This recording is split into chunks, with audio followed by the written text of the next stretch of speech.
and divine diversity of human people, and the synergy in learning environments that can be achieved when these multiple variables meet.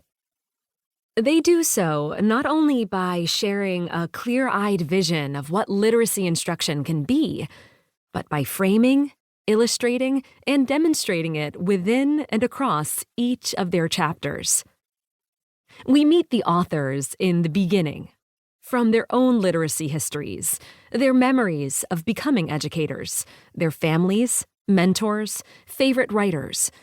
We learn that becoming literate requires being literate in different ways over time, and that it requires community, both human and textual. We all have experiences in the company of writers and thinkers. We read their words, write with them in mind, and talk about their ideas. We also have experiences in the company of the humans we live and work among. We read, write, and talk with them.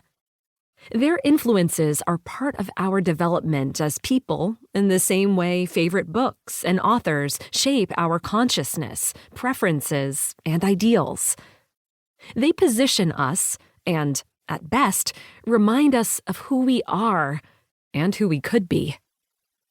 Considering multiple ways of being literate reminds us to consider each human as, in some ways, always, already literate, working to increase understanding and control in each of the communities and endeavors they choose or encounter. This understanding creates the possibility of presuming competence and potential in every learner, even and especially those for whom school is not an easy or comfortable fit. More than creating a conceptual space for all kinds of minds, the authors provide a practical framework for creating and adjusting instruction in schools for students. They argue for diversity in learning experiences as a way to widen the welcome for all kinds of minds, learners, and literate beings at different places in their growth and development, and they provide specific illustrations of what that could look like and why it matters. The universality of difference requires that we design for diversity, and yet so many of schools' taken-for-granted structures and processes are designed for sameness and compliance. These authors know early literacy well, as educators, scholars, parents, and citizens, both what it has been and what it could be. Following their lead means not being seduced by simplicity or drawn in by narrow understandings that seem to make quick work of complex processes. It means knowing that literacy is human, and thus, by necessity, multidimensional. It means acknowledging that literacy instruction that is not likewise multidimensional is always, quite simply, missing something. And it means remembering the personal in the political, the individual in the average, and the potential in each person.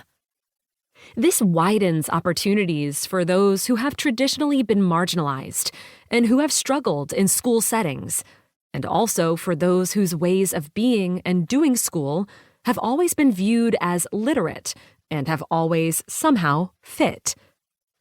Classrooms do not have to resemble a normal distribution where some are ahead and others behind, some are successful and others not, some fit and others don't. They can be better than that. They can be sites of liberation, of discovery, and of self-actualization.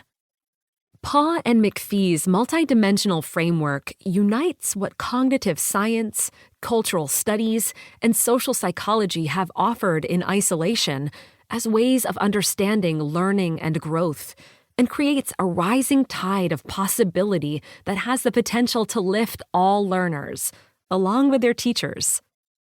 After all, an educator's ability to design for diversity newly empowers them to reach their own full potential as well.